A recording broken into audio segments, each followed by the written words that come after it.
السلام علیکم ورحمۃ اللہ وبرکاتہ نحمدہ ونصلی علی رسولہ الکریم اما بعد.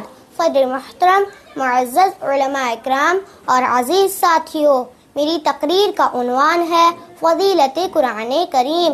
حضرات، حضور اکرم صلی اللہ علیہ وسلم نے ارشاد فرمایا، خیرکم من تعلم القرآن وعلمہ، تم میں سب سے بہتر وہ شخص ہے جو قرآن کریم کو سیکھے اور سکھائے. قال رسول اللہ صلی اللہ علیہ وسلم، من قرأ القرآن وعمل بما فیہ البس والداہ تاجا یوم القیامہ ضوءہ احسن من ضوء الشمس.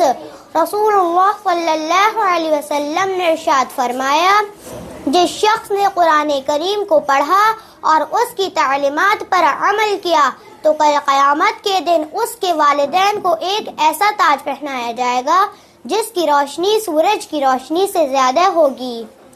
اللہ تبارک و تعالی ہم سب کو قرآن کریم پڑھنے کی اور اس پر عمل کرنے کی توفیق عطا فرمائے. آمین.